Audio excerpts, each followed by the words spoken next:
What you're about to watch is a real ritual. This is not a reenactment. In this ritual, I summon forth an entity named Dahaka. And Dahaka is an embodiment, a manifestation of Ahriman, the Persian Lord of Darkness.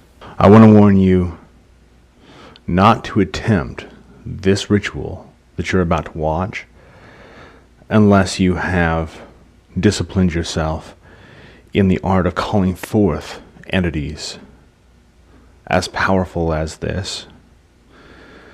And also, I would recommend that you don't work this ritual unless you have already deeply immersed yourself into the Ahrimanic current. That's the mistake that I made. I thought that I could jump into this with the same approach I've used for every other entity and apply it to something as intense and as ancient as this. This ritual is definitely dark, but more than that, it's dangerous. And I learned that the hard way as I pursued Dahaka and Ahriman to try to get prophecy and revelation from them.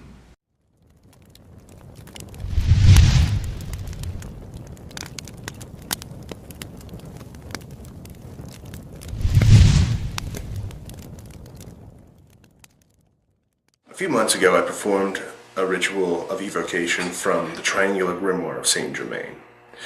While I was performing this, I came to the realization, especially as the spirits began to materialize, that this wasn't necessarily a Greco-Egyptian or Greco-Roman ritual format. Well, the format was, but the spirits you're calling are ancient Persian.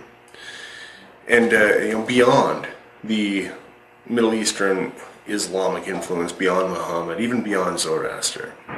And so as I started really looking into this and researching this system, researching these spirits, obviously I had to draw some influences and some terminology from Zoroastrianism, because really it's the first thing to come on the scene in that area and summarize a lot of what was going on and what the beliefs were.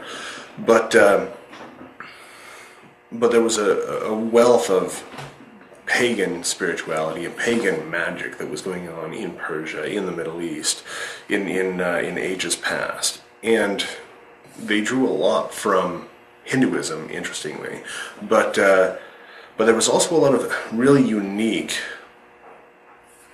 characters, mythological stories, and forces that you could interact with. One of these that really drew me in was Ahriman, which is basically the Lord of Darkness. But unlike the Christians and Judaic Satan, Ahriman is not an opposite to the Savior necessarily. He's an opposite to the Creator. Whereas in Christianity you have the Creator, and then you have two opposite forces, two dual forces. That instead you had Ahura Mazda, that was the creator of all things. He was the Lord of Light. And then opposite of him was Ahriman, the Lord of Darkness, who actually created darkness. The interesting part of that is that Ahura Mazda was not able to create light on his own. He created form, he created structure, he created matter. But when it came to actually bringing light to it, he had no idea how to do this. And so Ahriman had to come to him and say, look, only through darkness can light be seen. And here's how we do this. And taught Ahura Mazda how to create light. In this way, once again, we see the Lord of Darkness as a figure of enlightenment. Another figure that really drew me in was Dahaka. And I want to tell you a little bit about Dahaka, because I'm going to be calling upon him. Now, I don't know that this is going to be able to work as a traditional evocation. I don't know that this is going to be able to be done in the way that I normally would call on spirits. I think it is going to be more of an invocation. So let me tell you a little bit about Dahaka and why I would want to call him. The name Dahaka actually means evil serpent. Now, in the Avesta, he's called Bavariaspe, which means possessing the strength of 10,000 horses. This is just one of the powers that Dahaka had, was incredible, unbelievable strength. Now, Ahriman the Lord of Darkness set his eyes upon Dahaka when he was just a normal, average, everyday guy, and decided he was going to make Dahaka his representative on Earth, his really the embodiment of all of his power, all of the power of black magic and of darkness. And so Ahriman, took the form of a man and came to Dahaka, who was at that point basically almost a minor ruler of Persia, and asked if he could kiss his shoulders as a sign of respect, of adoration. Ahriman kissed his shoulders, and in the kiss transmitted all of his darkness and his essence into Dahaka. In his body grew out 2 snakes, and they actually came out of his shoulders. And so he became literally a 3-headed monster. The serpents were making him incredibly ill and incredibly weak. And so he tried to remove them physically, and every time they would cut the heads off, they would just grow back. So Ahriman took the identity of a physician and came to Dahaka and told him, look, you're not going to be able to get rid of these.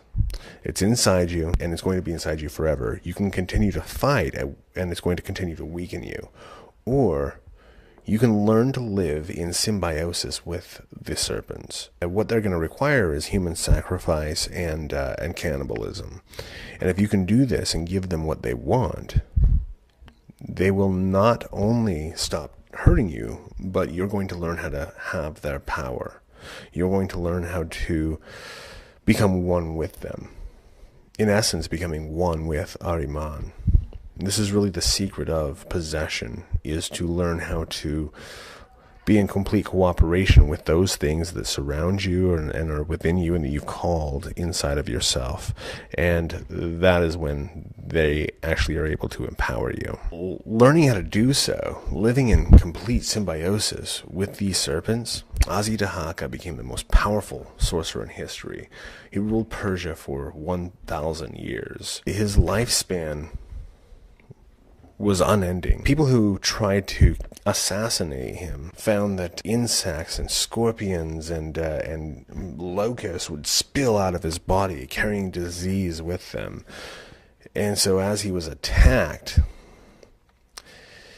just the act of attacking him destroyed his attackers. He also became the master of witchcraft and the commander of all demons and devas. What this meant is that rather than being guarded by an army of humans, of human soldiers, he was guarded by an army of demons. Now, Dahaka exists both as a monster of a man, as well as the spiritual embodiment of the power of Ahriman on the spiritual planes. In the spiritual planes, he comes as a giant 3-headed dragon. In his physical representation, he's a man with 3 heads, 1 head of a man and the other 2 heads of serpents. Now, he could not be defeated. Again, if you attack him directly and try to kill him, you yourself are going to die. So he couldn't be defeated, but he was imprisoned in stone in a very particular mountain that's now in Iran. It is said in legend that he tries to escape out of this mountain from time to time, and this causes earthquakes in this mountain range. It's also said that black magicians, if they are powerful enough and focused enough, and if they are blessed by Ahriman, can rouse him from his slumber, rouse him and free him from his imprisonment, and that they can presence him and possibly even become him, become the new vessel of Ahriman, to become the new Dahaka. Like most rituals and spiritual undertakings, the most intense part of the preparation is always going to be really the research process, which is a good part of the psychological immersion, the psychological preparation for the ritual. And so, I spent quite a bit of time. I mean, at least the last month and a half, just daily researching Dahaka, Ahriman, researching this entire system and embedding myself into it, or embedding that system into me. Either way, getting deeply enmeshed into it, to the point that that it's no longer just a mythology from an ancient past, but that it's a living reality for me. So the couple of things I'm going to show you here about how I prepared for this actual ritual are things that I've drawn out of my own research, my own immersion into this system. And I'm going to explain as I go why I'm doing the things that I'm doing, and how you could repeat this if you so desire to. And then finally, I'm going to show you the ritual itself, where I invoke first Ahriman into myself, into the area, saturate the ritual area with his presence in order to call upon Dahaka, the manifestation of Ahriman, and call that either into myself or external. And I have to tell you, I'm not exactly sure how it's going to manifest. I don't know how this is really going to play out. All I do know is that I'm about to experience something as I go forward with this that is going to change everything for me and set everything into not necessarily a new course, but an amplification. Behind me, I have a few things going here. In order to go forward with this ritual, I need to fully immerse myself in it and in the system that the ritual is really embedded into. So I'm going to be calling on Ahriman, and basically invoking the essence of Ahriman, and then calling upon Dahaka. So what I need to do is to make a vessel. Now, there are a few things about Ahriman and about this whole system that you should know. Flame is thought to be sacred in the Zoroastrian system, and as it is in most religious and spiritual systems. So you're not supposed to put your hair in fire, your fingernails, your spit. Interestingly, though, in some other cultures, like the Norse system, as well as the Mayans, you would go ahead and burn your hair, you would burn your blood, you would burn these things in fire in order to cultivate the full essence of it, to transform. It's a symbol of transformation. And so, rather than transforming yourself, Ahura Mazda would rather you simply gaze at the flame and appreciate the manifestation.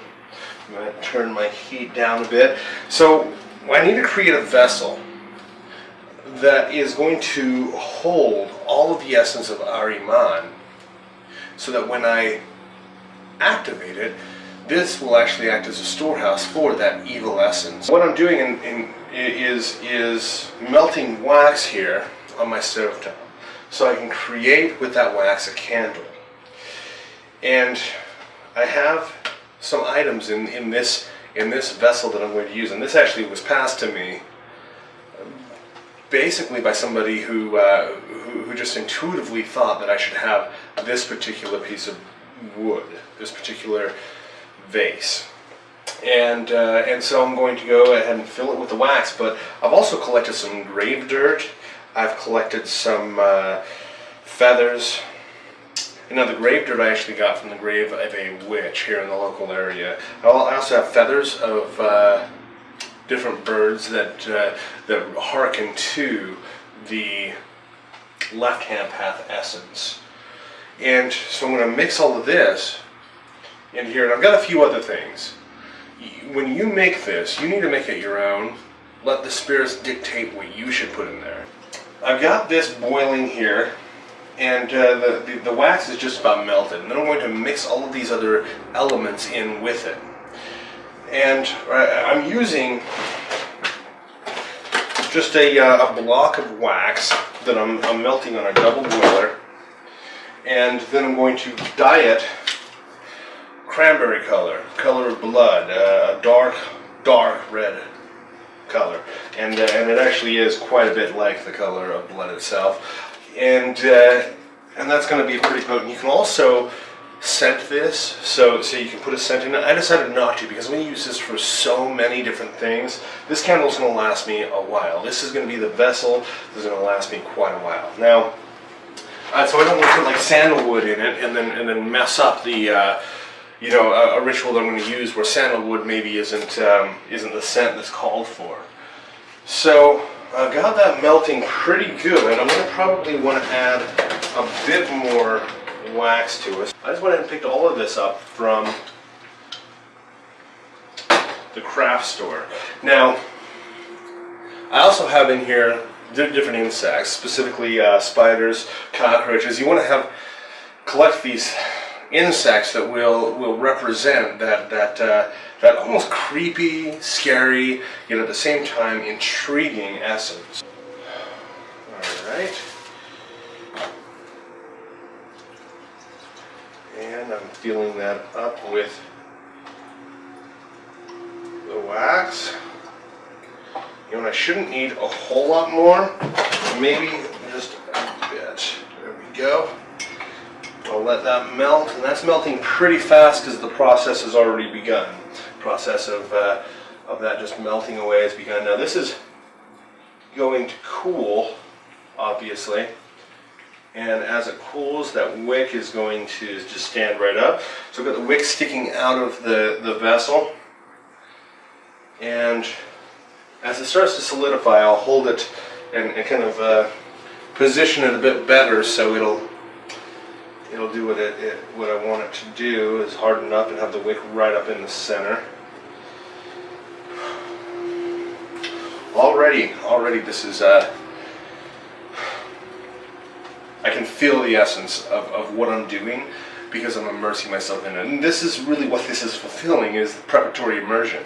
This is subjective synthesis right here. I'm here in my kitchen doing all of this. I spent the whole day collecting what I needed to collect to put in here, making sure that every step of it is done the way that it was supposed to be done. And this all started really as I was working through the Triangular Grimoire of Saint Germain. I realized that many of the entities he talks about there are many of the entities you're evoking and invoking in that grimoire are jinn and more ancient Persian entities. And so, you know, I've taken a whole bunch of notes on what this is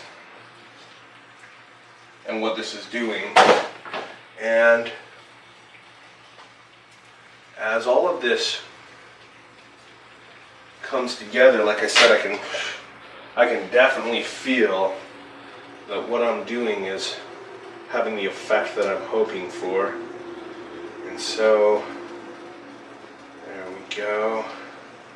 I'm going to melt it just a little bit more so I have the entire thing full. I want to be able to use this time and again. And once it's completely melted, you know what I want to do? I want to just scrape out what's left and start again and keep making these candles. Every operation I do with Ahriman, I'm going to use this, and I want to see also how it translates over to maybe other systems. What else can I use this candle in? And so, you know, I've got, let's see, filled vessel with graveyard dirt, nails, hair, blood, because these things, just by themselves, will summon that essence of Ahriman. Now, Ahriman is not necessarily the opposite of Ahura Mazda, but Ahriman is actually the only entity, according to Zoroastrianism, that was not created by Ahura Mazda.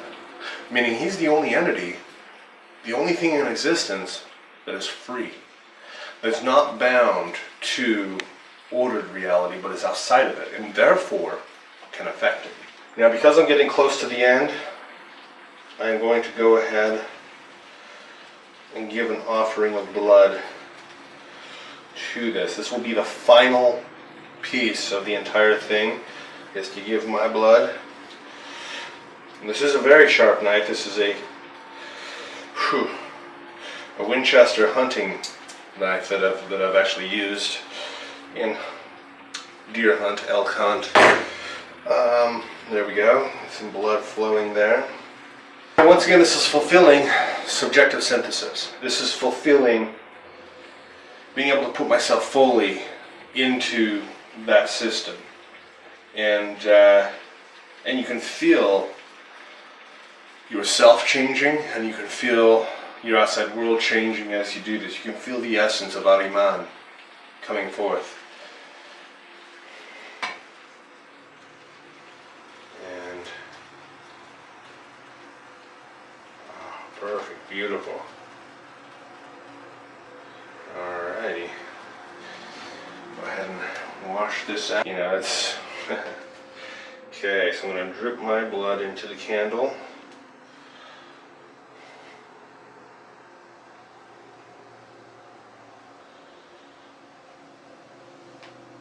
Now, it's not done yet, though.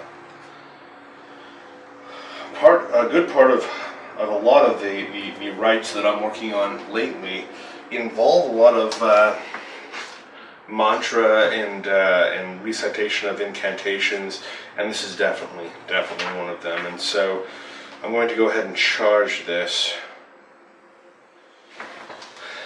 through the prayer to Ahriman.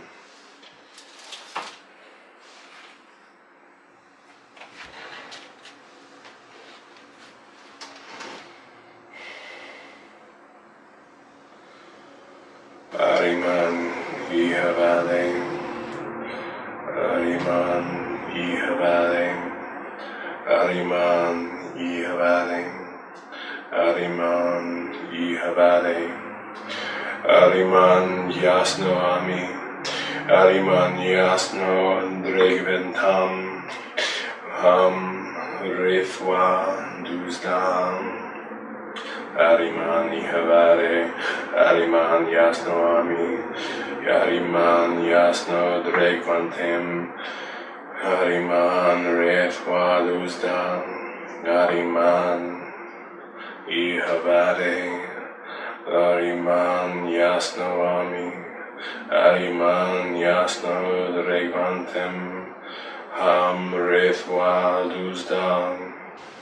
And as you're giving these prayers, these orations and incantations, you're going to want to make sure that you're projecting your own power into it, that you're pushing your own essence into the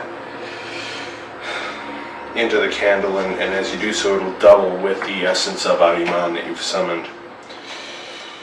And then once I have this ready, once this is set, it will be good to start using for whatever rituals I have, specifically this one that I have planned here.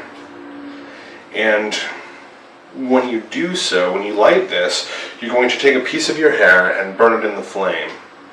Or you can take spit on your lips or on your fingers and put it in the flame and let the flame burn then, and that will basically make the fire impure and open it up as a gateway to Ahriman. And then as you do so, you're going to say Deva Amiratatem Yatuki Salam Ok Manosho Banam Yariman. And again, as you're doing this is a prayer. These aren't just words. These aren't magic words that you say them and stuff happens. These are words of power that you draw deep inside of yourself, and you push out with your own power carrying through them. And you do see the reaction once again in yourself and in everything else. But the primary reaction with all of this is going to be internally. You're going to feel yourself changing. Alright, I wanted to give you a look at exactly where these rituals are being performed. I want to show you the landscape that I'm surrounded by.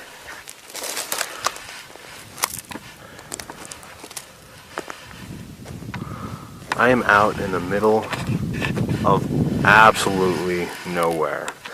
You can see dirt roads that you take, and you can hear somebody coming about 30 minutes before they arrive. This is just about as secluded as they get. Out here in the desert, in the middle of nowhere, surrounded by nothing, is my magic circle. A circle of stones, where these evocations, these operations, And these diabolical works are taking form.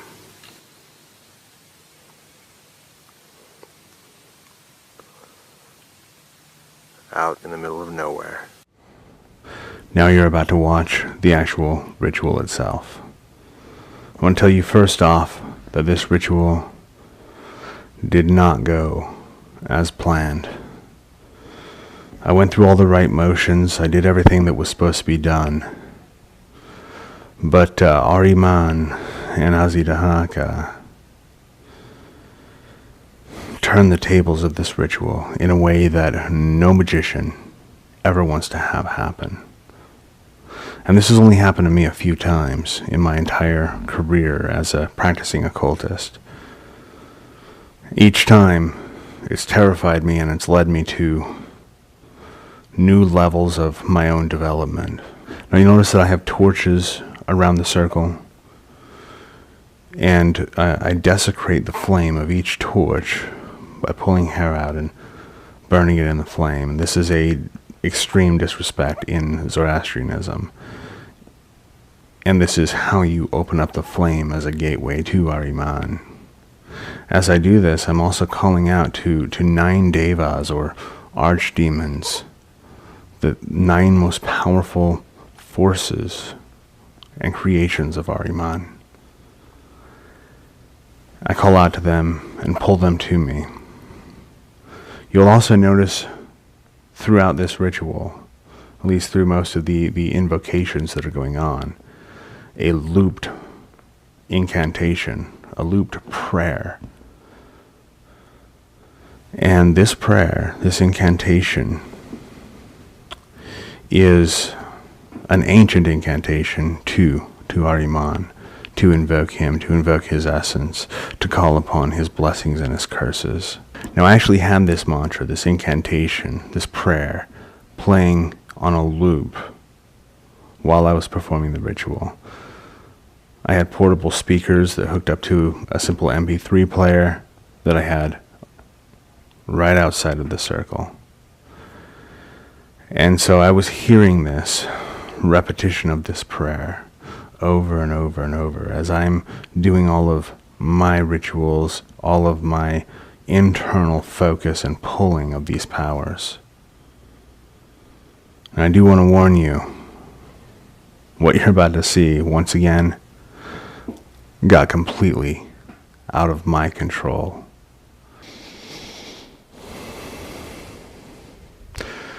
Nara uru niras urabin hasara natakthrak narad awatad azemo hasara urhup hesara ihasa aho karig rosaman hariman imad tani sawa adzemura imda taya zawa Tinarak jarf name raha tu save murf retap suisut bagav zug tu sepa sema ta darema tab razamoth Ahriman umadan Ahriman umadan Ahriman, Umadan, Ahriman, Umadan.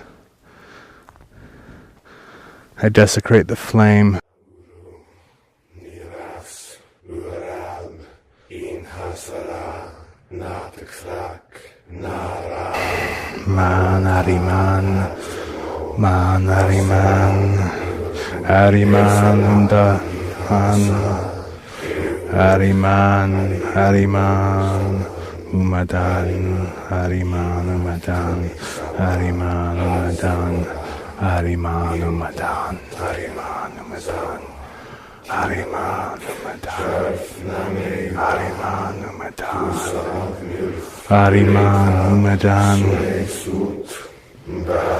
Man, Ahriman, Man, Ahriman,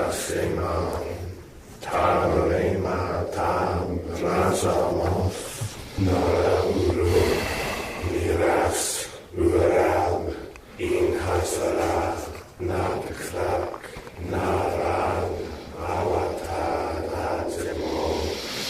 Come now, Andar, by the power of our Iman, with thunder and lightning, throughout the worlds heralding your return.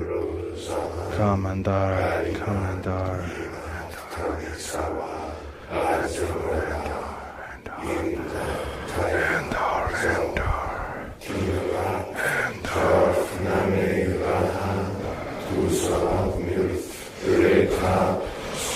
Come now, Saurah, by the power of our Iman, whose side you sit upon, to answer my call and decide the fate of all the worlds. Come now, Saurah, by the power of our Iman, whose side you sit upon, to answer my call and to decide the fate of all the worlds.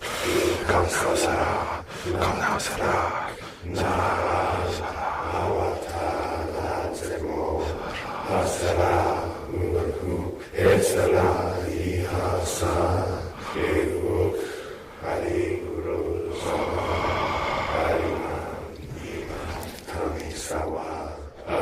Come now, Tara, by the power of our Iman, to bring forth your venom and to pervert all that is righteous.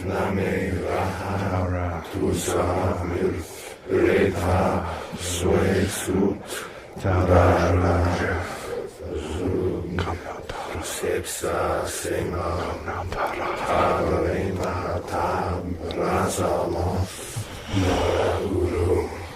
Come now, Eshema. By the power of our Iman, come in anger, come in rage, come to destroy all that stands against us.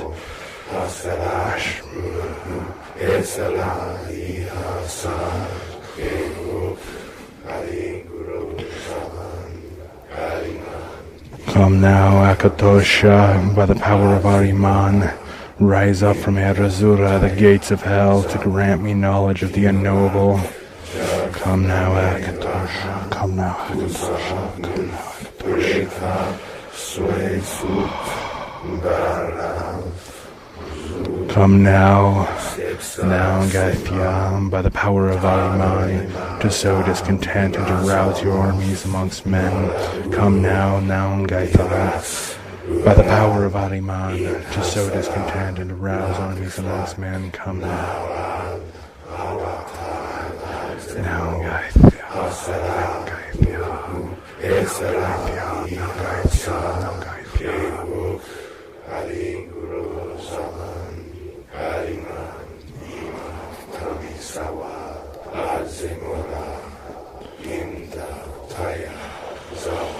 Come now, Zairi, by the power of our Iman, to poison the very waters of life, so that I may drink of your deadly Nisama.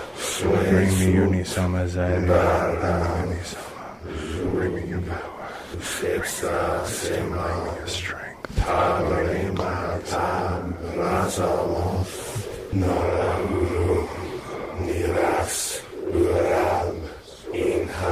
Come now, Akamano, by the power of our Iman, come and deliver your evil intentions. Come and grant me your wicked insight, so that I may become a vessel for your conspiracy. Come now, Akamano, conspire with me, Akamano. Akamano.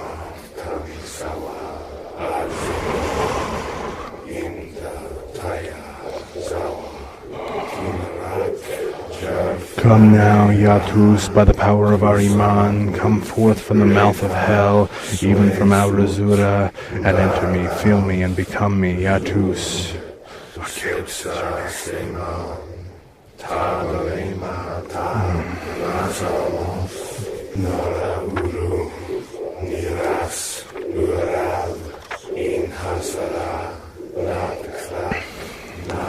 Az Niaz Kashan Rashk Nang Keen Namam Duroi Napakdin Napakdin Napakdin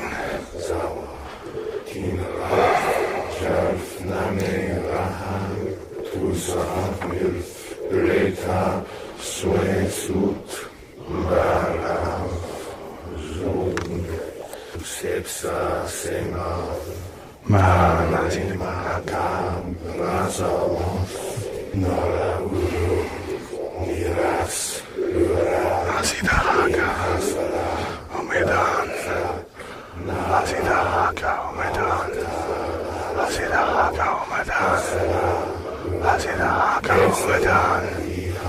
Dahaka Umadan. Azi Dahaka Umadan. Azi Dahaka Umadan. Sawa Azimura Inda Taya Zawa Kinrak Jarf Name Raha Tuzav Mirth Reka Swesut Barav Zug Sepsa Semam Tavarema Tab Razamoth Narauru Niras Urab Inhasara Natkrak Azi Dahaka Umadan. Azi Dahaka Umadan. I can feel the presence of Azi Dahaka. I can feel it inside me. And it's making me weak.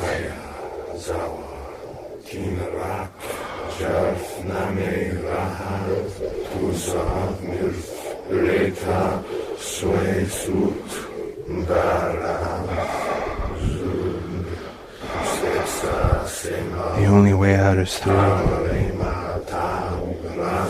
Azi Dahaka Umadan. Azi Dahaka Umadan. Azi Dahaka Umadan. Azi Dahaka Umadan.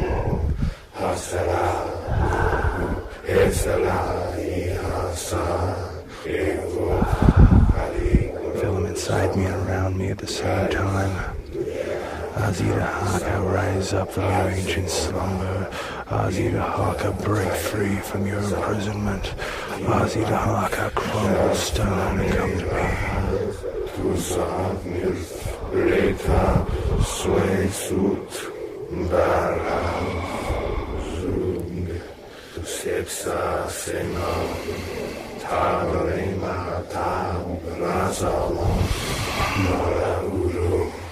Niras Urab Inhasara Nakrak Narab Avakar Zemo Hasara Urhu Esala Ihasa Evu Hari Saman Hariman Nimat Kamisawa Azimura Imta Kaya Zawa Kinrak, Jarf Name Raha, Tuzav Mirth, Reta, Swesut, Barav, Zug, Sepsa Sema, Tavarema, Tab, Razamoth.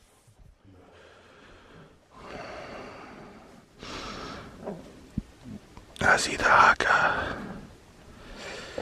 By the power of Ahriman, your father, my father. Why has your presence made me weak?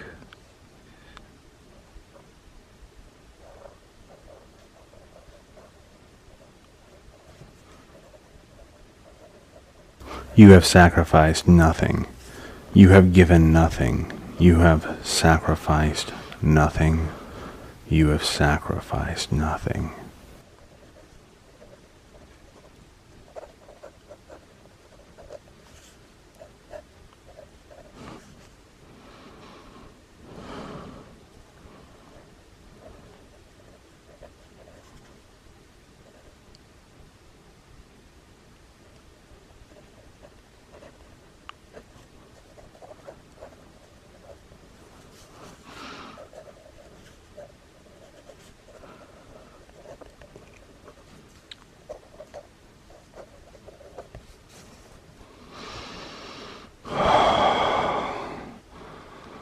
Azi Dahaka, what is your sacrifice that you demand?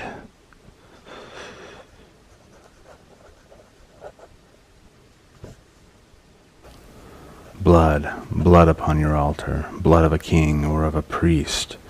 Blood is the river upon which all Deva ride.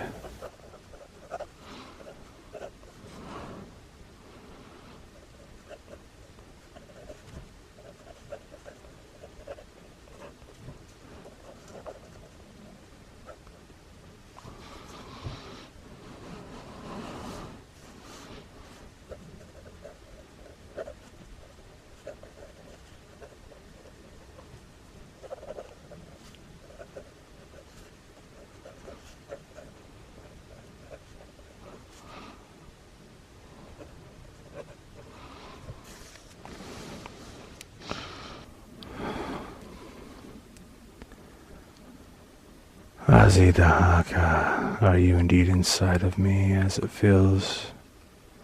I can feel your presence around me and within me.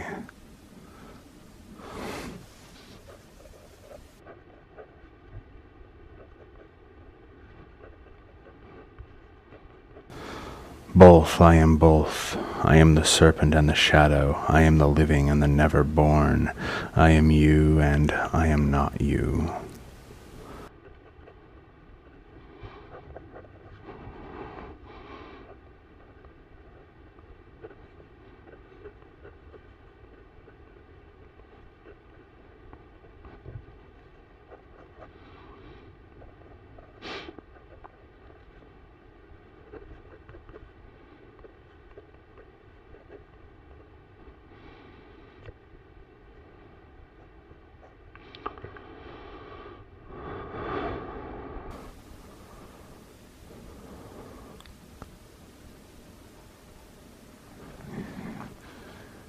You hold the power, Azi Dahaka, to always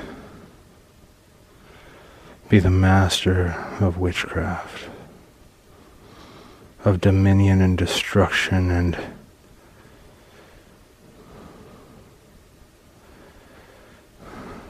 desolation of any person that you choose.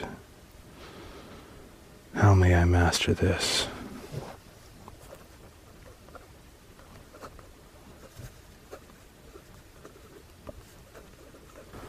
Sacrifice to me, blood upon the altar. The sacrifice is for Ahriman, which is the final execution.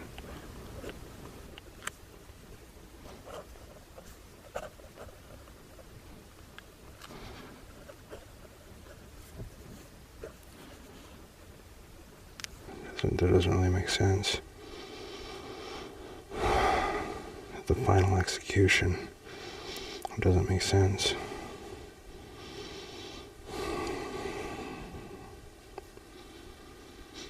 How will the sacrifice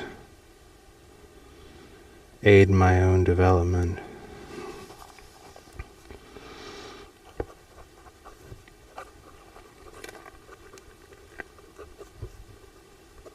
Your development is not your own. You do not belong to yourself, but you now belong to Ahriman, and Ahriman demands blood.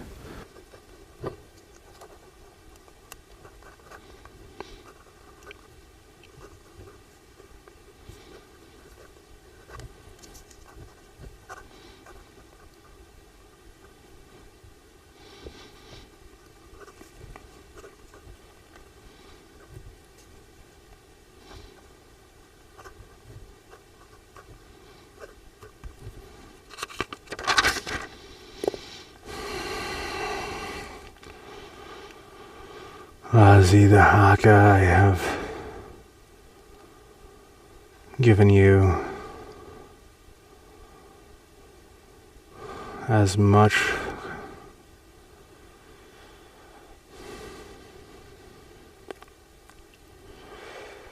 acquiescence as I care to.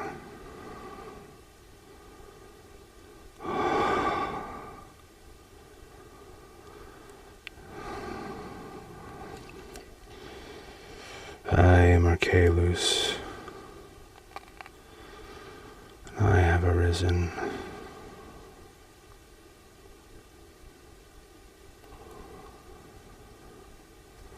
I ask you now, what is the purpose of sacrificing blood to Ahriman or to any other? Not because if they demand it. You can hear a laughing, or like laughing, like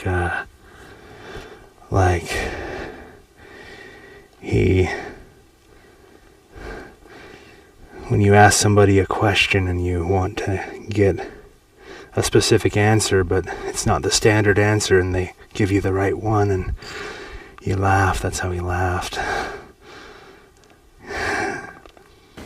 Normally, with most evocations, all I have to do is turn inside of myself, recollect myself, come to the awareness of my own omnipotence and let that flow through me, and then command the spirit to obey or acquiesce in some form.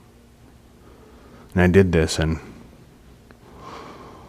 all I heard for several seconds, maybe even as long as a minute, was a deep, mocking laughter, followed by statements made by Dahaka that he realized what I was doing and that it wasn't going to work. At this point, there was not much I could do to regain control of the ritual. And so my only other choice at that point was to move forward and uncover as much as I was able to about what I was being asked to do by Dahaka.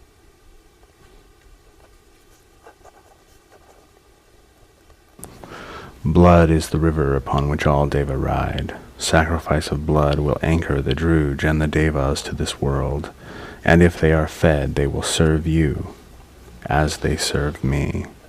They do not respect nor fear you, Archelus. They only want what they can get from you.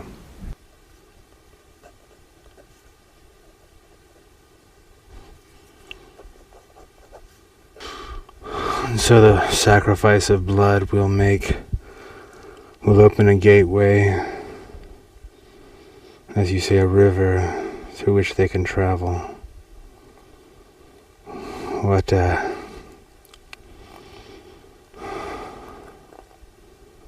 is that all they desire? Is that all they can get from me?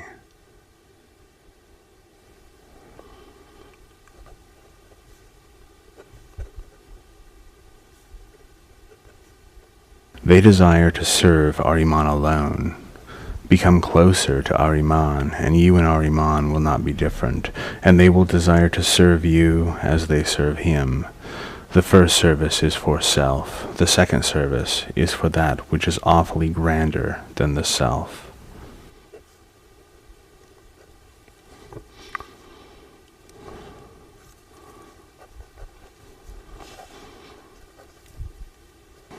What if my only desire is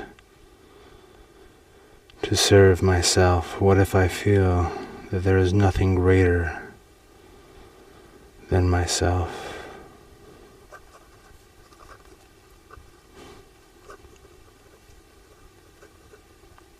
Then you have not seen all of the stars from within them, nor have you fallen from the cliffs onto the spires below.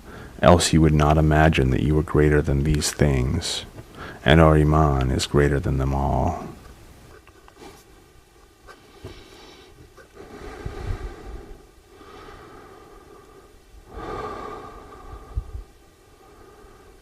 How do I attune with Ahriman?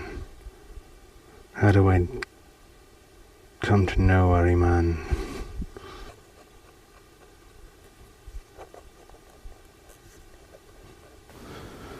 You know Ahriman, and Ahriman knows you. Choose to serve Ahriman, and Ahriman will serve you through all of his creations.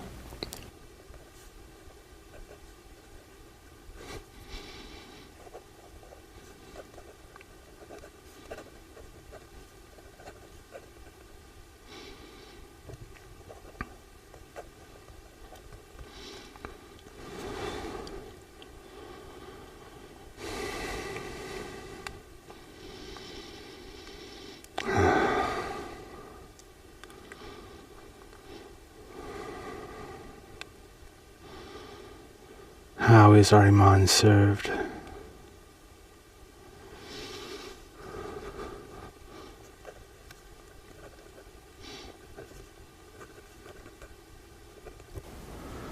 The offering of blood.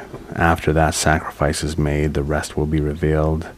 Your life will soon vanish like fog, and you will know Ahriman when all the truth in darkness is seen.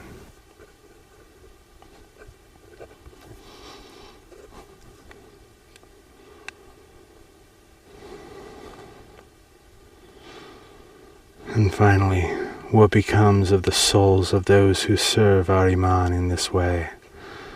Are they damned by Ahura Mazda?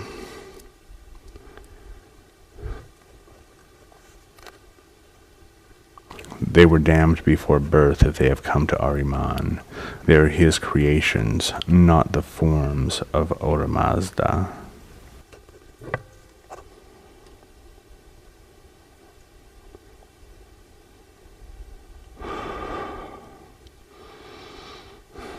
And will you reside within me and around me after this time?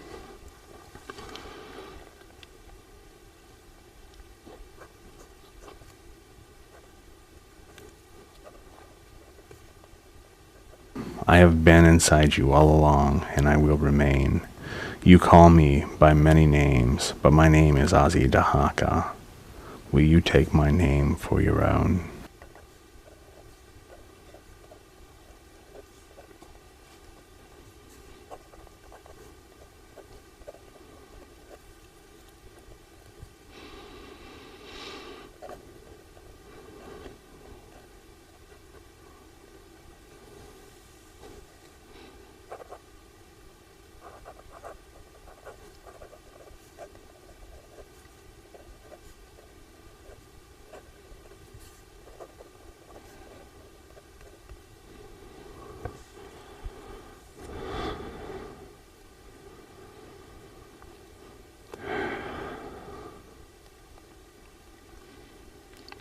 Yes, Dahaka.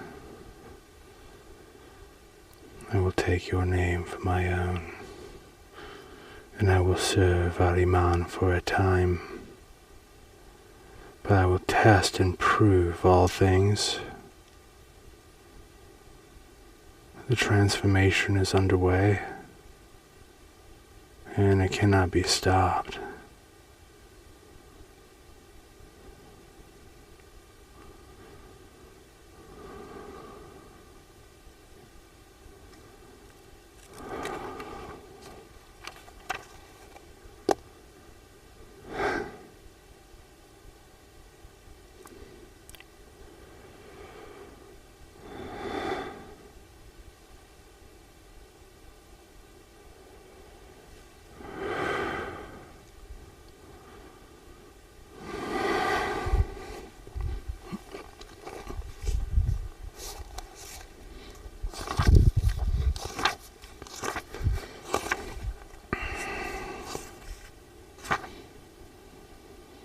Yatus, whose name is Archaeolus, whose name is Dahaka.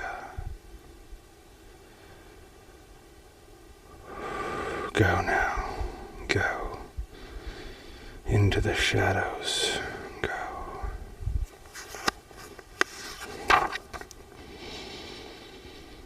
Go now, Akamano. Leave me with your evil thoughts. Leave me with your wicked conspiracy, but take your essence and return to the blackness from which you came. Go, Zari. Leave me with the nisoma that runs through my veins.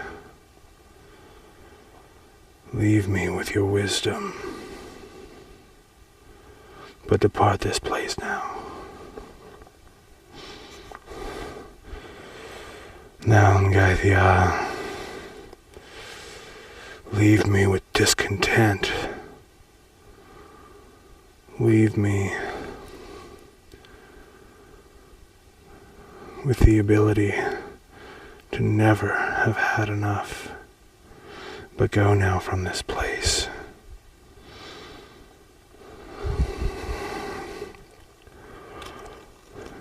Akatosha.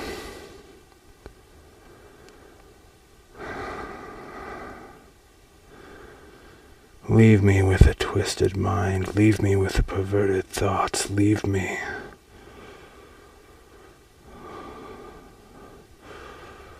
with your psychosis. But depart from this place.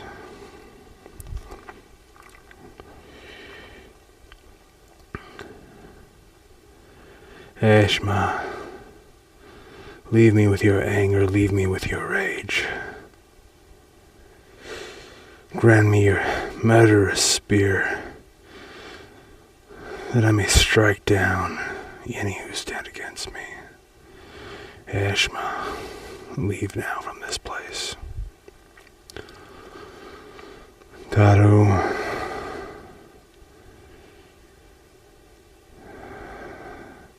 return to the side of Ahriman.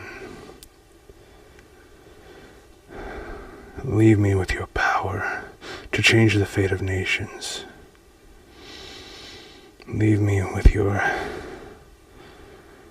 hand, that I may point with it, and all of the world will kneel before me. Taru, grant me your power to pervert the natural order. Leave me with your unholy manifestation, but take your essence and depart now from this place. Indra, Andar, leave me with rain that never ceases. Leave me with lightning that will fill the skies. Leave me with the power to move the tempests. But go now from this place.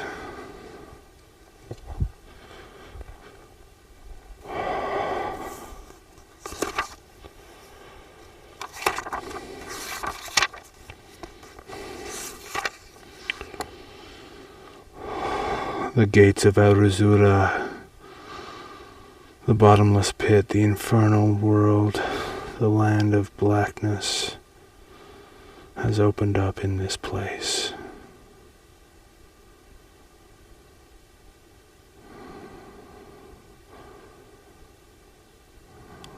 And it will remain open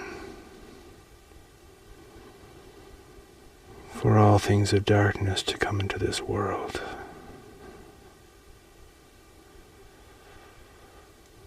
I commit myself to serve Ahriman, so that Ahriman will serve me, and so that all of his creations will do the same.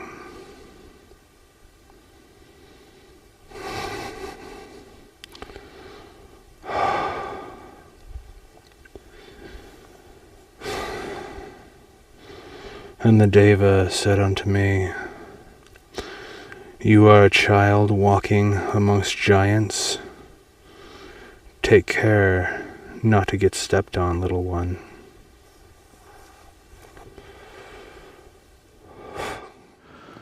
This ritual was performed about 48 hours ago. Still, right now, 2 days later, I'm still in shock. I'm still trying to make sense of this. I have been asked, not even asked, I have been commanded to serve Ahriman, to sacrifice to him, specifically to sacrifice the blood of a king or a priest. Now, common sense, as well as occult experience, would tell me not to do anything to go along with what a spirit is commanding me to do. However, I'm compelled to further understand and integrate this system. So my plan at this point, really the only thing that I see going forward, is to explore even deeper and unite even more solidly with Ahriman. When Dahaka came into me, it weakened me incredibly.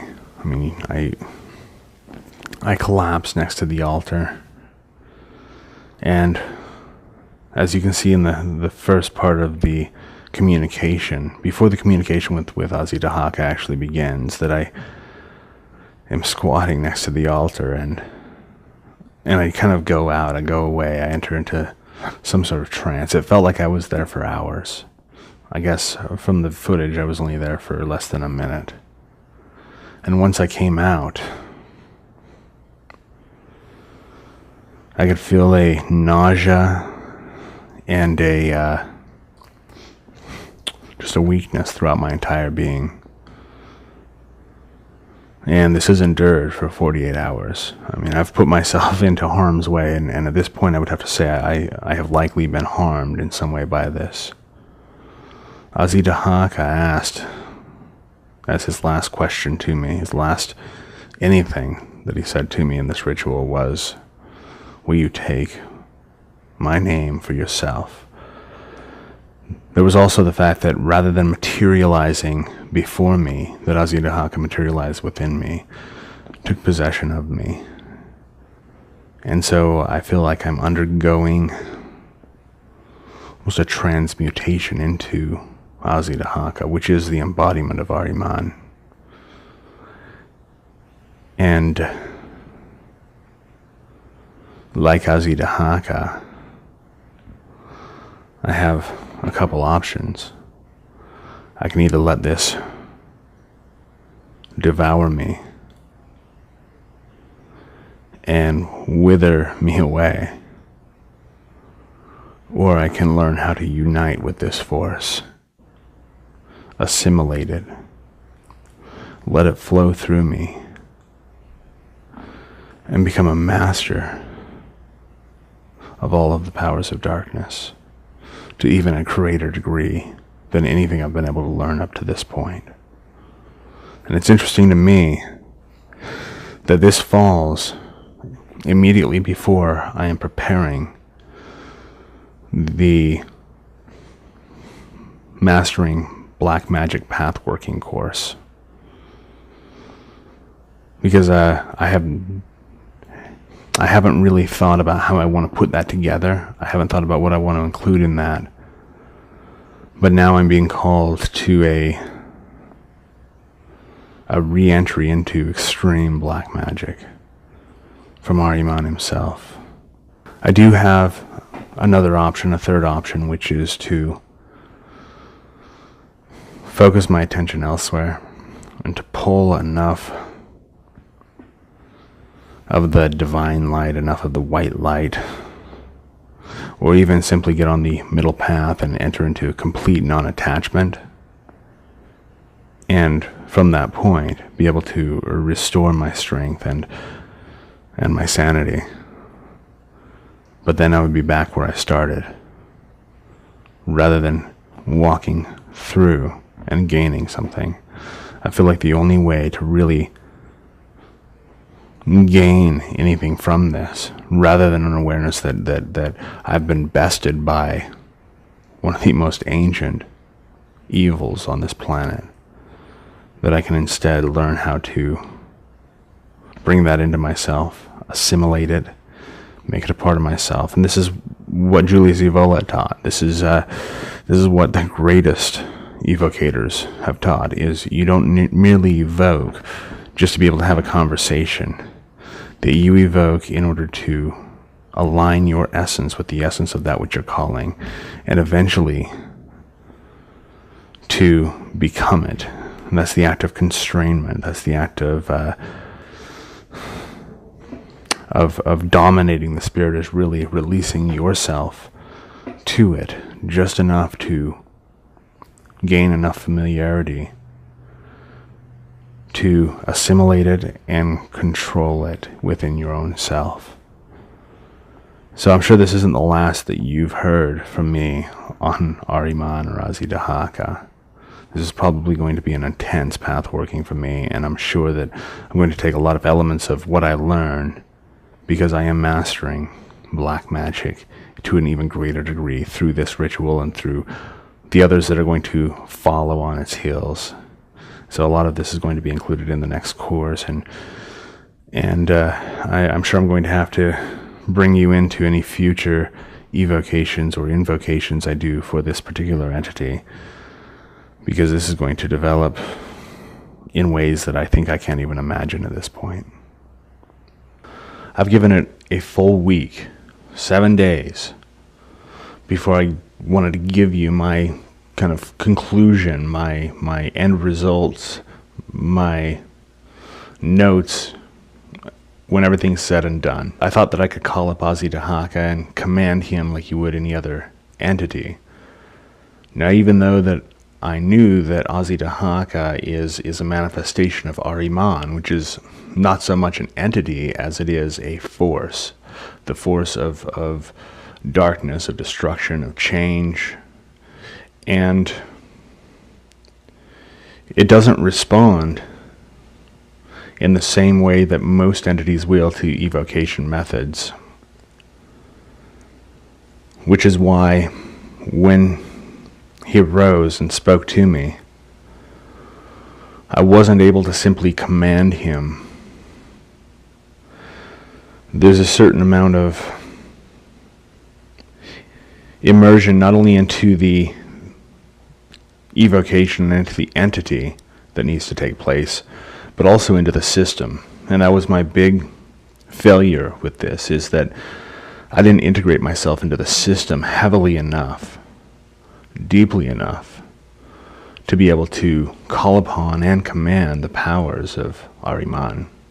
There are some things I'm definitely going to do that Dahaka suggested to me. If he didn't want me to pursue this any further, he would have led me away from it rather than simply telling me what I needed to do to make this all work. He was giving me a very specific roadmap, and I'm going to follow that roadmap the best that I'm able to. I'm going to see what results I come up with. Now, Dahaka is the master of witchcraft and commander of every demon out there. This is a power worth pursuing. I wasn't really sure how this ritual would go. I'm really not sure how this path working is going to proceed as I walk down it. What I can say for sure, though, is that you haven't heard the last from me about Dahaka and Ahriman, because I can tell with every piece of myself, I can tell that this is going to be a catapult into abilities and realizations that were simply unattainable previous. I want to leave you with the same warning that I opened this up with, which is, don't try this unless you are literally ready to jump into outer darkness and to be consumed by an evil and a power that's beyond human comprehension.